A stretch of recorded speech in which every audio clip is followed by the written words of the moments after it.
How do you create a floating chart like this?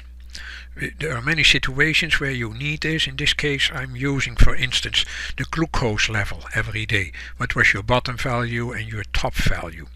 So actually the 92 is here, and then 17 more is there. And then I also added here the baseline, or whatever you want to call it, which is the normal value, and you just repeat here 100, 100, 100, 100.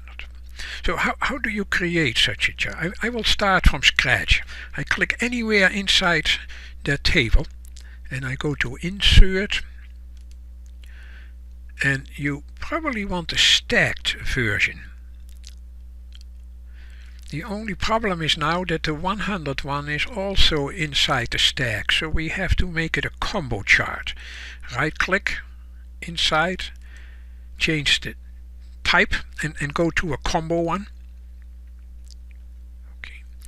So for the bottom one you want that to be definitely the stacked column. The next one too, but the last one you want to be a line one. So we are going to click on the line button and then we click on OK.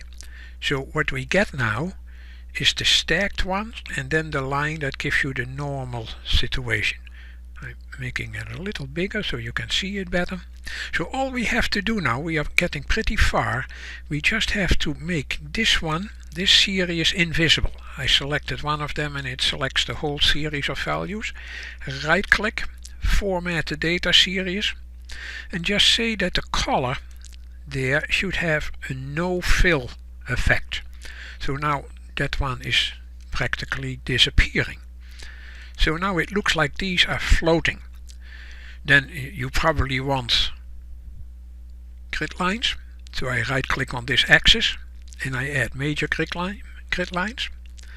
And you probably want to start somewhere at 60 so you don't lose space here for nothing. So I right click on that axis, format the axis.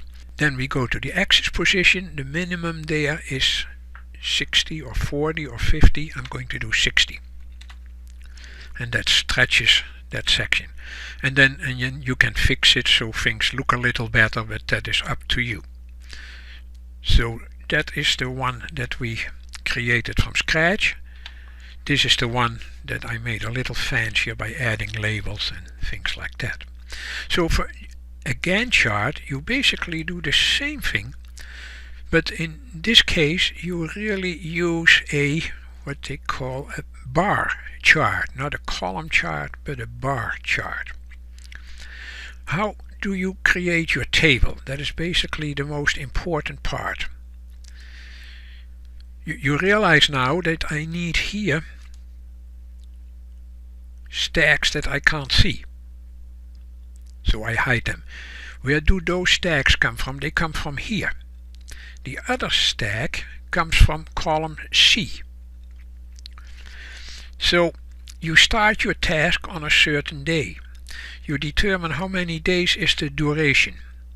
And then in this cell you say I want the previous one, B2 plus C2, the duration. But the problem might be that hits a Saturday or a Sunday. So if you want to avoid that because you don't work on Saturdays or Sundays, you need a more complex formula there. I showed you that here. If the weekday of B2 plus C2 equals 1, 1 is a Sunday, 2 is a Monday, then you want B2 plus C2 plus 1 extra day.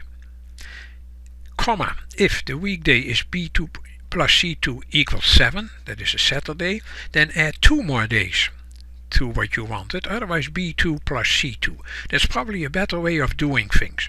So then you copy that formula downwards with a double click, and the duration determines how long that is going to be. So sometimes you see a little space in between because there is a weekend. So and again the story is the same. You hide that first series of values, so it is a stacked bar chart. So when I go back to the change the chart type, in this case it is a three-dimensional one, a 3D stacked bar chart. I don't have to make a combo situation because I don't have another line for an average or whatever. If you want that, then you need a combo chart. So in this case we see things automatically develop. So if I change somewhere that a certain thing takes much more time than I thought, let's say task 6 did not take 2 days but 5 days, then you will see that everything automatically moves to the right. These are a few examples of floating charts.